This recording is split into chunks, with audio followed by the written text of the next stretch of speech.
Telecom ಜಗತ್ತಲ್ಲಿ ಕ್ರಾಂತಿ, ರಾತ್ರೋರಾತ್ರಿ ಒಟ್ಟಾದ ಶತ್ರುಗಳು.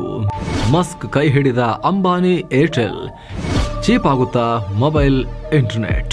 ನಮಸ್ಕಾರ ಸ್ನೇಹಿತರೆ, ಟೆಲಿಕಾಂ ಇಂಟರ್ನೆಟ್ ಪ್ರತಿಯೊಬ್ಬ ವ್ಯಕ್ತಿಗೂ ಸಂಬಂಧಪಡೋ ವಿಚಾರ. ಈಗ ಇಂಥ ಇಂಟರ್ನೆಟ್ ಕ್ಷೇತ್ರದಲ್ಲಿ ದೊಡ್ಡ ಕ್ರಾಂತಿಯಾಗಿದೆ. ಎಷ್ಟು ದಿನ ವೈರಿಗಳ ತರ ಹೊಡೆದಾಡ್ತಿದ್ದ ಜಿಯೋ ಏರ್ಟೆಲ್ ಬಿಸ್ನೆಸ್ನಲ್ಲಿ ಹಾಗೂ ಮಸ್ಕ್ ಸ್ಟಾರ್ಲಿಂಕ್ ರಾತ್ರೋರಾತ್ರಿ ಒಂದಾಗ್ಬಿಟ್ಟಿದ್ದಾರೆ. ಮೂವರು ಒಟ್ಟಿಗೆ ಸೇರಿ ಸ್ಯಾಟಲೈಟ್ ಇಂಟರ್ನೆಟ್ ಕೊಡ್ತೀವಿ ಅಂತ ಹೇಳಿದ್ದಾರೆ. ದಿಢೀರ್ ಅಂತ ಒಪ್ಪಂದ ಮಾಡ್ಕೊಂಡಿದ್ದಾರೆ. ಹಾಗಿದ್ರೆ ಟೆಲಿಕಾಂ ಜಗತ್ತಲ್ಲಿ ಏನಾಗ್ತಾ ಇದೆ? ಈ ಸ್ಯಾಟಲೈಟ್ ಇಂಟರ್ನೆಟ್ ಅಂದ್ರೆ ಏನು? ಮಸ್ಕ್ ಸ್ಟಾರ್ಲಿಂಕ್ ಭಾರತಕ್ಕೆ ಬಂದ್ರೆ ಏನಾಗುತ್ತೆ? ಇಂಟರ್ನೆಟ್ ರೇಟ್ ಇನ್ನೂ ಚೀಪ್ ಆಗುತ್ತಾ? ಎಲ್ಲವನ್ನ ಈ ವರದಿಯಲ್ಲಿ ಕ್ವಿಕ್ ಆಗಿ ನೋಡ್ತಾ ಹೋಗೋಣ. ಡೀಟೇಲ್ ಆಗಿ ಕಡೆ ತನಕ ಮಿಸ್ ಮಾಡಿದೆ ನೋಡಿ. ಮೊನ್ನೆ ಜಗಳ, ಇವತ್ತು ಒಪ್ಪಂದ. ಟೆಲಿಕಾಂ ಜಗತ್ತಿಗೆ ತ್ರಿಮೂರ್ತಿಗಳ ಶಾಕ್. ಸ್ಯಾಟಲೈಟ್ ಇಂಟರ್ನೆಟ್ ಅಥವಾ ಸ್ಯಾಟ್ಕಾಮ್ ಉಪಗ್ರಹದಿಂದ ನೇರ ನಿಮ್ಮ ಮೊಬೈಲ್ ಫೋನ್ಗೋ, ಲ್ಯಾಪ್ಟಾಪ್ಗೋ, ಟ್ಯಾಬ್ಗೋ, ಟಿವಿಗೋ ಡೈರೆಕ್ಟ್ ಆಗಿ ಸ್ಯಾಟಲೈಟಿಂದ ಡೈರೆಕ್ಟ್ ಆಗಿ ಇಂಟರ್ನೆಟ್ ಕೊಡೋ ವ್ಯವಸ್ಥೆ ಸದ್ಯ ಭಾರತದಲ್ಲಿ ಭಾರಿ ಡಿಮಾಂಡ್ ಇರೋ ಕ್ಷೇತ್ರ. ವರ್ಷಕ್ಕೆ 36% ವೇಗದಲ್ಲಿ ಬೆಳವಣಿಗೆ ಆಗುತ್ತೆ. ಇದು 2030 ಹೊತ್ತಿಗೆ $2 ಬಿಲಿಯನ್ ಇಂಡಸ್ಟ್ರಿ ಆಗುತ್ತೆ ಮಿನಿಮಮ್ ಅನ್ನೋ ಅಂದಾಜಿದೆ. ಹೀಗಾಗಿ ಇತ್ತೀಚಿನ ದಿನಗಳವರೆಗೆ ಈ ಕ್ಷೇತ್ರದಲ್ಲಿ ಭಾರಿ ಸ್ಪರ್ಧೆ ಇತ್ತು. ನಾವು ಓಡಬೇಕು ಅಂತ. ಸ್ಯಾಟಲೈಟ್ ಹಾರಿಸಿಲ್ಲ ಅಂದ್ರೂ ಪರವಾಗಿಲ್ಲ, ಟೆಕ್ನಾಲಜಿ ಇಲ್ಲ ಅಂದ್ರೂ ಪರವಾಗಿಲ್ಲ, ನಾವು ಮುಂದೆ ಅಂತ ಓಡ್ತಾ ಇದ್ರು, ಟ್ರೈ ಮಾಡ್ತಿದ್ರು. ಟೆಲಿಕಾಂ ದಿಗ್ಗಜರಾದ ಏರ್ಟೆಲ್, ಜಿಯೋ ಈ ಕ್ಷೇತ್ರವನ್ನು ತಮ್ಮ ಕಂಟ್ರೋಲ್ ತಗೊಳ್ಬೇಕು ಅಂತ ಸಿಕ್ಕಾಪಟ್ಟೆ ಫೈಟ್ ಮಾಡ್ತಾ ಇದ್ರು. ಇದರ ನಡುವೆ ಇಲಾನ್ ಮಸ್ಕ್ ಎಂಟ್ರಿ ಆಗಿ ಕಂಪ್ಲೀಟ್ ಆಟವೇ ಚೇಂಜ್ ಆಯಿತು. ಏರ್ಟೆಲ್, ಜಿಯೋ ಒಂದು ಗುಂಪು, Musk Starlink, Jeff Bezos Amazon ಒಂದು ಗುಂಪಾಗಿದ್ವು. ಏರ್ಟೆಲ್, ಜಿಯೋ ಸ್ಯಾಟಲೈಟ್ ಇಂಟರ್ನೆಟ್ಗೆ ಬಳಕೆಯಾಗೋ ತರಂಗಾಂತರವನ್ನ 3G 4G ತರ ಹರಾಜಿನ ಮೂಲಕ ಹಂಚಿಕೆ ಮಾಡಿ ಅಂತ ಕೇಳಿದ್ರೆ ಇಲಾನ್ ಮಸ್ಕ್ ಇಲ್ಲ ಸರ್ಕಾರವೇ ಒಂದು ರೇಟ್ ನಿಗದಿ ಮಾಡಿ ಹಂಚಬೇಕು ಅಂತ ಹೇಳಿದ್ರು.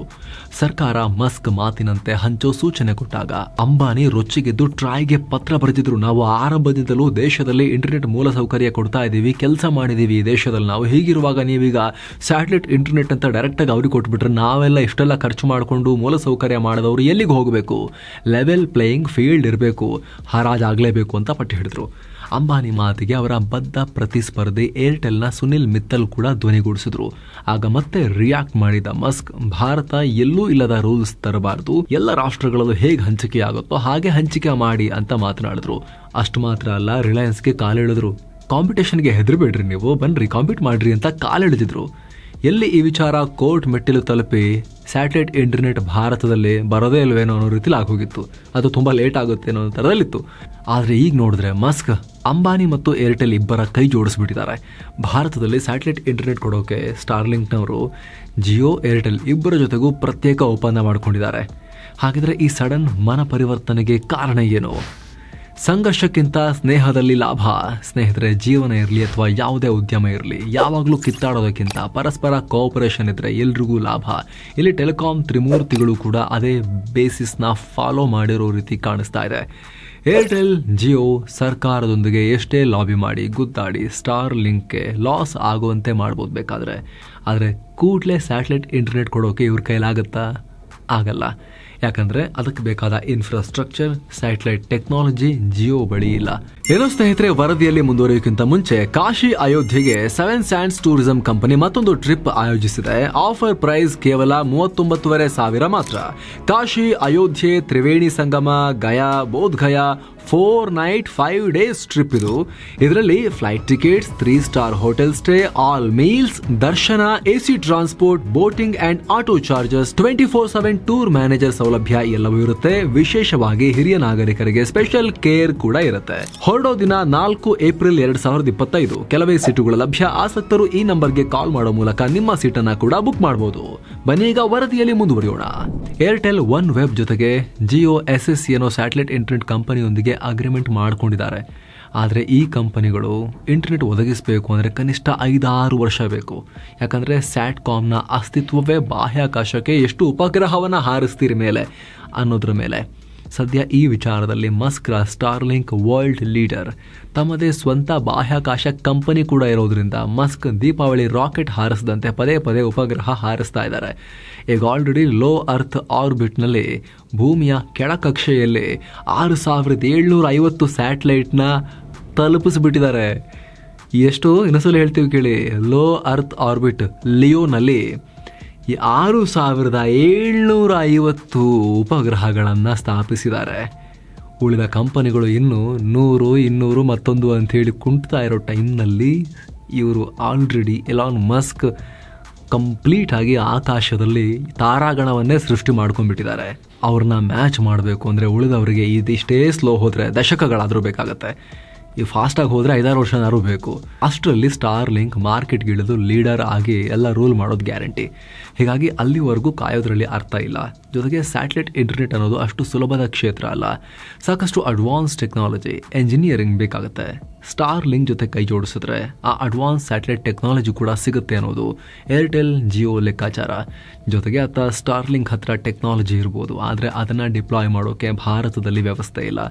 ಸ್ಟಾರ್ ಲಿಂಕ್ ಉಪಕರಣಗಳು ಕೆಟ್ಟು ಹೋದರೆ ಅದನ್ನು ರಿಪೇರಿ ಮಾಡೋಕೆ ಜನ ಇಲ್ಲ. ಹೀಗಾಗಿ ಈಗ ಆಲ್ರೆಡಿ ಭಾರತದ ಟೆಲಿಕಾಂ ಕ್ಷೇತ್ರದಲ್ಲಿ ದಿಗ್ಗಜರಾಗಿ ದೊಡ್ಡ ನೆಟ್ವರ್ಕ್ ಹೊಂದಿರೋ ಜಿಯೋ ಮತ್ತು ಏರ್ಟೆಲ್ ಜೊತೆಗೆ ಕೈ ಜೋಡಿಸಿದ್ರೆ ಮಸ್ಕ್ಗೂ ಮಾರ್ಕೆಟ್ ಎಂಟರ್ ಆಗಲಿಕ್ಕೆ ಬಹಳ ಕಷ್ಟಪಡಬೇಕಾಗಿಲ್ಲ. ಡಿಸ್ಟ್ರಿಬ್ಯೂಷನ್ ಬಗ್ಗೆ ಭಾಳ ತಲೆ ಕೆಡಿಸ್ಕೋಬೇಕಾಗಿಲ್ಲ. ಇವರಿಬ್ಬರು ನೋಡ್ಕೊಂಡ್ಬಿಡ್ತಾರೆ. ಚೂರು ಪಾಲು ಕೊಟ್ಟರೆ ಆಯಿತು. ಸ್ಟಾರ್ಲಿಂಕ್ ಬಹಳ ವೇಗವಾಗಿ ಸೇವೆ ಕೊಟ್ಟುಬಿಡ್ಬೋದು. ಹಾಗಿದ್ರೆ ಏರ್ಟೆಲ್ ಜಿಯೋ ನಿಜಕ್ಕೂ ಏನು ಮಾಡ್ತವೆ ಭಾರತದಲ್ಲಿ? ಸ್ಟಾರ್ಲಿಂಕ್ ಬರೋದ್ರಿಂದ ನಮಗೇನು ಲಾಭ ಅಂತ ನೋಡೋದಾದರೆ ಸ್ಟಾರ್ಲಿಂಕ್ ಕಿಟ್ ಮಾರಾಟ. ಸ್ನೇಹಿತರೆ, ಸದ್ಯ ಏರ್ಟೆಲ್ ಮತ್ತು ಜಿಯೋ ಸ್ಟಾರ್ಲಿಂಕ್ನ ಕಿಟ್ಗಳನ್ನು ಮಾರಾಟ ಮಾಡ್ತಾರೆ. ಸ್ಟಾರ್ಲಿಂಕ್ ಇನ್ಸ್ಟಾಲ್ ಆಗಬೇಕು ಅಂದರೆ ಒಂದು ಸಣ್ಣ ಆ್ಯಂಟೆನಾ, ಕೇಬಲ್, ರೌಟರ್ನ ಅಳವಡಿಸಬೇಕಾಗತ್ತೆ. DTH ಬುಟ್ಟಿ ರೀತಿ ಸಣ್ಣ ಆ್ಯಂಟೆನಾನ ಮನೆ ಚಾವಣಿ ಮೇಲೆ ಅಥವಾ ಹೊರಗೋಡೆಯ ಬದಿಯಲ್ಲಿ ನಿಲ್ಲಿಸಿದ್ರೆ ಸಾಕು, broadband high speed internet ಮನೆಗೆ ಸಿಕ್ಕಿಬಿಡುತ್ತೆ. ಎಂಥ ಕಾಡು ಗುಡ್ಡೆಲಿದ್ರೂ ಕೂಡ ಸಿಗುತ್ತೆ. ಕೆಲವೊಂದು ಕಡೆ ಕಾರು, ಬೈಕ್ನಲ್ಲಿ ತಗೊಂಡು ಹೋಗಬಹುದಾದ ಪುಟ್ಟ ಆ್ಯಂಟಿನಾ ಕೂಡ ಇವೆ. ಸದ್ಯ ಅಮೆರಿಕದಲ್ಲಿ ಸ್ಟಾರ್ಲಿಂಕ್ ಖುದ್ದು ಈ ಕಿಟ್ನ ಮಾರಾಟ ಮಾಡ್ತಿದೆ. ಆದರೆ ಈಗ ಭಾರತದಲ್ಲಿ ಏರ್ಟೆಲ್ ಮತ್ತು ಜಿಯೋ ಜೊತೆಯಾಗಿರೋದ್ರಿಂದ ಇವುಗಳ ಆನ್ಲೈನ್ ಹಾಗೂ ಆಫ್ಲೈನ್ ಮಳಿಗೆ ಮೂಲಕ ಸ್ಟಾರ್ಲಿಂಕ್ ತನ್ನ ಕಿಟ್ಟನ್ನು ಮಾರಾಟ ಮಾಡ್ಬೋದು. ಜೊತೆಗೆ ಈ ಕಿಟ್ನ ಇನ್ಸ್ಟಾಲ್ ಮಾಡೋದು, ಮುಂದೆ ಸರ್ವಿಸ್ ಕೊಡೋ ಕೆಲಸವನ್ನು ಈ ಏರ್ಟೆಲ್ ಮತ್ತು ಜಿಯೋನವರೇ ಮಾಡ್ತಾರೆ. ಸೊ ಭಾರತದ ಮಾರ್ಕೆಟ್ನ ರೂಲ್ ಮಾಡೋಕ್ಕೆ ಮಸ್ಕ್ ಏನೂ ಮಾಡಬೇಕಾಗಿಲ್ಲ. ಜಸ್ಟ್ ತಗೊಂಬಂದು ಭಾರತಕ್ಕೆ ತಗೊಂಬಂದು ಇವ್ರ ಕೈಯಲ್ಲಿ ಕೊಟ್ಟರೆ ಸಾಕು. ಉಳಿದಿದ್ದೆಲ್ಲ ಇವರೇ ತಗೊಂಡು ಹೋಗಿ ಎಲ್ಲ ಕಡೆ ಹರಡಿ ಭಾರತದಾದ್ಯಂತ ಸ್ಟಾರ್ಲಿಂಕನ್ನು ಹರಡ್ತಾರೆ. ಮಸ್ಕ್ಗೆ ಡಿಸ್ಟ್ರಿಬ್ಯೂಷನ್ ಮತ್ತು ಕಾಂಪಿಟೇಷನ್ ಮಾಡೋ ಗುದ್ದಾಟ ಇಲ್ಲ. ಆರಾಮಾಗಿ ಮಾರ್ಕೆಟಿಗೆ ಪ್ರಾಡಕ್ಟ್ ಸೇಲ್ ಆಯಿತು. ಈ ಏರ್ಟೆಲ್ ಮತ್ತು ಜಿಯೋಗೂ ಕೂಡ ಅಷ್ಟೇ. ಮಸ್ಕ್ ಜೊತೆಗೆ ಕಾಂಪಿಟೇಷನ್ಗೆ ಇಳ್ಕೊಂಡು ಅಷ್ಟು ರಾಕೆಟ್ಗಳನ್ನು ಹಾರಿಸಿ, ಅಷ್ಟು ಸ್ಯಾಟಲೈಟ್ಗಳನ್ನು ಸಾವಿರಾರು ಆಕಾಶದಲ್ಲಿ ಕೂರಿಸಿ ಅವುಗಳಿಂದ ಇಂಟರ್ನೆಟ್ ಬರೋಕ್ಕೆ ಇವರು ಒದ್ದಾಡ್ತಾ ಕೂರಬೇಕು. ಟೆಕ್ನಾಲಜಿ ಗಳಿಸೋಕೆ, ಆಮೇಲೆ ಮಸ್ಕ್ ಜೊತೆ ಕಾಂಪೀಟ್ ಮಾಡೋಕ್ಕೆ ಅಷ್ಟೆಲ್ಲ ಬಂಡವಾಳ ವೆಚ್ಚ, ಕ್ಯಾಪಿಟಲ್ ಎಕ್ಸ್ಪೆಂಡಿಚರ್ ಮಾಡಬೇಕು. ಏನೂ ಇಲ್ಲ. ಇವರ ಹತ್ರ ಹೋಟೆಲ್ ಇತ್ತು, ಮಸ್ಕ್ ಹತ್ರ ಮ್ಯಾಜಿಕ್ ಇಡ್ಲಿ ಇತ್ತು. ಮಸ್ಕ್ ಹತ್ರ ಹೋಟೆಲ್ ಇರಲಿಲ್ಲ ಭಾರತದಲ್ಲಿ. ಮಸ್ಕ್ ತನ್ನ ಹತ್ರ ಹಿಟ್ಟು ಬಳಸಿ ಇಡ್ಲಿ ಮಾಡಿ ತಗೊಂಬಂದು ಇವ್ರಿಗೆ ಕೊಡ್ತಾರೆ. ಇವರು ಆ ಇಡ್ಲಿನ ಎಲ್ಲರಿಗೂ ಕಸ್ಟಮರ್ಸ್ಗೆ ಹಂಚ್ತಾರೆ. ಆ ರೀತಿ ಲೆಕ್ಕಾಚಾರ. ಮಸ್ಕ್ಗೂ ಲಾಭ, ಇವರಿಬ್ಬರಿಗೂ ಲಾಭ. ನಮಗೇನು ಸಿಗುತ್ತೆ? ಸ್ನೇಹಿತರಿಗೆ ಆಲ್ರೆಡಿ ಹೇಳಿದ ಹಾಗೆ ಭಾರತದ 35%ಕ್ಕೂ ಹೆಚ್ಚು ಗುಡ್ಡಗಾಡು, ಮರುಭೂಮಿ ಅಂತ ಜಾಗದಲ್ಲಿ ಇವತ್ತಿಗೂ ಸರಿಯಾದ ಇಂಟರ್ನೆಟ್ ಇಲ್ಲ. ಜೊತೆಗೆ 47% ಜಾಗದಲ್ಲಿ ಸ್ಟೇಬಲ್ ಇಂಟರ್ನೆಟ್ ಸಿಗ್ತಾ ಇಲ್ಲ. ಸಿಟಿಲಿ ಫಾಸ್ಟ್ ಮತ್ತು ಸ್ಟೇಬಲ್ ಇಂಟರ್ನೆಟ್ ಒಂದು ಮಟ್ಟಿಗೆ ಸಿಗ್ತಿರ್ಬೋದು, ಅದನ್ನು ಎಲ್ಲ ಕಡೆ ಇಲ್ಲ. ಹಾಗಿರ್ಬೇಕಾದ್ರೆ ರಿಮೋಟ್ ಏರಿಯಾಗಳಲ್ಲಿ ಕೇಳೋದೇ ಬೇಡ. 2G 3Gನೂ ಕೆಲ ಕಡೆ ಸಿಗೋದಿಲ್ಲ, ಕೆಲವು ಕಡೆ ನೆಟ್ವರ್ಕೇ ಸಿಗೋದಿಲ್ಲ. ಈ ರೀತಿ ಕೋಟ್ಯಾಂತರ ಜನ ಭಾರತದಲ್ಲಿದ್ದಾರೆ. ಹೀಗಾಗಿ ಈ ಸ್ಟಾರ್ ಲಿಂಕ್ನಿಂದ ಅಲ್ಲೆಲ್ಲ ಇಂಟರ್ನೆಟ್ ಸಂಪರ್ಕ ಕೊಡ್ಬೋದು. ಕೇವಲ ರಿಮೋಟ್ ಏರಿಯಾ ಅಷ್ಟೇ ಅಲ್ಲ, ಟ್ರೈನ್ನಲ್ಲಿ, ಬಸ್ನಲ್ಲಿ ಟ್ರಾವೆಲ್ ಮಾಡುವಾಗ ಕೂಡ ನಮಗೆ ಸರಿಯಾಗಿ ಹೈ ಸ್ಪೀಡ್ ಇಂಟರ್ನೆಟ್ ಸಿಗಲ್ಲ. ಆದರೆ ಸ್ಟಾರ್ ಲಿಂಕ್ನಿಂದ 200 Mbps ವೇಗದ ಸ್ಟೇಬಲ್ ಮತ್ತು ಹೈ ಸ್ಪೀಡ್ ಇಂಟರ್ನೆಟ್ ಪಡಿಬೋದು. ಟ್ರಾವೆಲ್ ಮಾಡ್ತಾನೆ ಸ್ಟ್ರೀಮಿಂಗ್, ವಿಡಿಯೋ ಕಾಲ್ ಕೂಡ ಮಾಡ್ಬೋದು. ಆನ್ಲೈನ್ ಗೇಮ್ಗಳನ್ನು ಕೂಡ ಆಡ್ಬೋದು. ಎಲ್ಲಕ್ಕಿಂತ ಹೆಚ್ಚಾಗಿ ದುರ್ಗಮ ಪ್ರದೇಶದಲ್ಲಿರೋ ಒಂದು ಶಾಲೆ ಆಗಿರ್ಬೋದು, ಆಸ್ಪತ್ರೆ ಆಗಿರ್ಬೋದು, ಅವರಿಗೂ ಕೂಡ ಇಂಟರ್ನೆಟ್ ಸಿಗುತ್ತೆ. ಜೊತೆಗೆ ತುಂಬ ಜನಕ್ಕೆ ಸಿಟಿ ಲೈಫ್ ಬೇಜಾರಾಗಿರುತ್ತೆ. ಆದರೆ ಈ ಇಂಟರ್ನೆಟ್ ಸರಿಯಾಗಿ ಸಿಗಲ್ಲ, ಹೈ ಸ್ಪೀಡ್ ಕನೆಕ್ಟಿವಿಟಿ ಎಲ್ಲ ಇಲ್ಲ ಅನ್ನೋ ಕಾರಣಕ್ಕೋಸ್ಕರ ಸಿಟಿಗಳಲ್ಲಿ ಕೆಲಸ ಮಾಡ್ತಿರ್ತಾರೆ. ಕಾರ್ಪೊರೇಟ್ ಕಂಪನಿಗಳು ಸಿಟಿಗಳಲ್ಲಿ ಆಫೀಸಸ್ ಮಾಡ್ತಾ ಇರ್ತಾರೆ. ಆದರೆ ದುರ್ಗಮ ಕಾಡಿನ ಜಾಗದಲ್ಲೂ ಪ್ರಶಾಂತವಾಗಿ ಕೆಲಸ ಮಾಡ್ಬೋದು. ಇಂಟರ್ನೆಟ್ ಅಲ್ಲಿಗೂ ಬರುತ್ತೆ ಅಂತ ಹೇಳಿದ್ರೆ ತುಂಬ ಜನ ರೀಲೊಕೇಟ್ ಕೂಡ ಆಗ್ಬೋದು ಸ್ಟಾರ್ ಲಿಂಕ್ ಮೇಲೆ ಡಿಪೆಂಡ್ ಆಗೋ ಮೂಲಕ. ಇದೆಲ್ಲ ಅಡ್ವಾಂಟೇಜಸ್ ಇದೆ. ಇದೆಲ್ಲ ಸಾಧ್ಯ ಆಗಬೇಕು ಅಂದರೆ ಸ್ಟಾರ್ ಲಿಂಕ್ ಮೊದಲು 2 ಅಡೆತಡೆಗಳನ್ನು ಪಾರು ಮಾಡಬೇಕು. Regulatory permission, affordable cost. ಸ್ನೇಹಿತರೆ, ಸ್ಟಾರ್ ಲಿಂಕ್ ಸ್ಯಾಟಲೈಟ್ ಇಂಟರ್ನೆಟ್ನಲ್ಲಿ ಲೀಡಿಂಗ್ ಕಂಪನಿ. ಆದರೆ ಸ್ಟಾರ್ ಲಿಂಕ್ಗೆ ಇದುವರೆಗೂ ಭಾರತದಲ್ಲಿ ಕೆಲಸ ಮಾಡೋಕೆ ಬೇಕಾದ ಪರ್ಮಿಷನ್ ಸಿಕ್ಕಿಲ್ಲ. ಟೆಲಿಕಾಂ ಅತ್ಯಂತ ಸ್ಟ್ರಾಟಜಿಕ್ ಕ್ಷೇತ್ರ, ಸಾಕಷ್ಟು ರೆಗ್ಯುಲೇಷನ್ಸ್ ಇವೆ. ಸದ್ಯ ಸ್ಟಾರ್ ಲಿಂಕ್ ಬಾಹ್ಯಾಕಾಶ ಇಲಾಖೆಯ ಇನ್ಸ್ಪೇಸ್ನಿಂದ GMPCS ಲೈಸೆನ್ಸ್ ಮತ್ತು ಟೆಲಿಕಾಂ ಡಿಪಾರ್ಟ್ಮೆಂಟ್ನಿಂದ ಆಪರೇಟಿಂಗ್ ಪರ್ಮಿಷನ್ನ ಪಡಿಬೇಕು. ಜೊತೆಗೆ ಕಂಪನಿಯ ಬೋರ್ಡ್ಗೆ DPIIT ಇಲಾಖೆಯಿಂದ ಅಪ್ರೂವಲ್ ಸಿಗಬೇಕು. ಅಲ್ಲದೆ ಸ್ಟಾರ್ಲಿಂಕ್ ತಾನು ಭಾರತದಲ್ಲಿ ಪಡೆಯೋ ಡೇಟಾನ ಭಾರತದಲ್ಲೇ ಸ್ಟೋರ್ ಮಾಡುತ್ತೆ ಅನ್ನೋದಕ್ಕೆ ಖಾತರಿ ಕೊಡಬೇಕು. ಹೀಗಾಗಿ ಸ್ಟಾರ್ಲಿಂಕ್ ಸಾಕಷ್ಟು ರೆಗ್ಯುಲೇಟರಿ ಹರ್ಡಲ್ಸ್ನ ಪಾಸ್ ಮಾಡಬೇಕಾಗಿದೆ. ಆದರೆ ಇತ್ತೀಚೆಗೆ ಇಲಾನ್ ಮಸ್ಕ್ ಮೋದಿ ಅವರನ್ನೇ ನೇರ ಮೀಟ್ ಮಾಡಿದ್ರಿಂದ, ಜೊತೆಗೆ ಏರ್ಟೆಲ್ ಜಿಯೋದೊಂದಿಗೆ ಕೈ ಜೋಡಿಸ್ತಿರೋದ್ರಿಂದ ಈ ಅಪ್ರೂವಲ್ ಈಸಿಯಾಗಿ ಸಿಗ್ಬೋದು ಅಂತ ಹೇಳಲಾಗ್ತಿದೆ. ಇನ್ನು ಸ್ಟಾರ್ಲಿಂಕ್ ಎಲ್ಲಕ್ಕಿಂತ ಹೆಚ್ಚಾಗಿ ತನ್ನ ಸೇವೆಯನ್ನು ಅಫೋರ್ಡೆಬಲ್ ಮಾಡಬೇಕು. ಸದ್ಯ ಅಮೆರಿಕದಲ್ಲಿ ಸ್ಟಾರ್ಲಿಂಕ್ ಕಿಟ್ ಖರೀದಿಗೆ 25,000 to 35,000 ರೂಪಾಯಿ ಖರ್ಚಾಗುತ್ತೆ. ಜೊತೆಗೆ ಇಂಟರ್ನೆಟ್ ಪಡೆಯೋಕೆ ಪ್ರತಿ ತಿಂಗಳು 5,000 to 7,000 ರೂಪಾಯಿ ಪೇ ಮಾಡಬೇಕು. ಆದರೆ ಭಾರತದಲ್ಲಿ ಇಷ್ಟೊಂದು ದುಬಾರಿ ಆದರೆ ಕಂಪನಿಗಳು ತಗೋಬಹುದು, ದೊಡ್ಡ ದೊಡ್ಡ ಕಾರ್ಪೊರೇಟ್ಸ್ ತಗೋಬಹುದು, ಆದರೆ ಇಂಡಿವಿಜುವಲ್ ಕಸ್ಟಮರ್ಸ್ ತಗೊಳ್ತಾರಾ ಅನ್ನೋ ಪ್ರಶ್ನೆ. ಹೀಗಾಗಿ ಭಾರತಕ್ಕೆ ತಕ್ಕಂತೆ ತನ್ನ ಪ್ರೈಸ್ನ ಕಸ್ಟಮೈಸ್ ಮಾಡಬೇಕಾಗಿದೆ.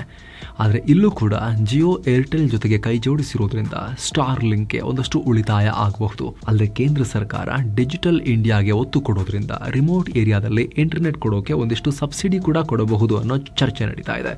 ಹೀಗಾಗಿ ಸ್ಟಾರ್ಲಿಂಕ್ ಪ್ರೈಸ್ ಭಾರತದಲ್ಲಿ ಕಮ್ಮಿಯಾಗಿ ಬಂದರೂ ಕೂಡ ಆಶ್ಚರ್ಯ ಇಲ್ಲ. ಈ ಬಗ್ಗೆ ನಿಮಗೇನನ್ಸುತ್ತೆ?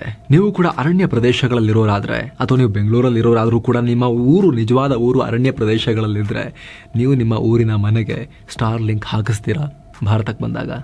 ಕಾಮೆಂಟ್ ಮಾಡಿ ತಿಳಿಸಿ. ಮತ್ತೆ ಭೇಟಿ ಆಗ್ತಿರೋಣ. ನಮಸ್ತೆ.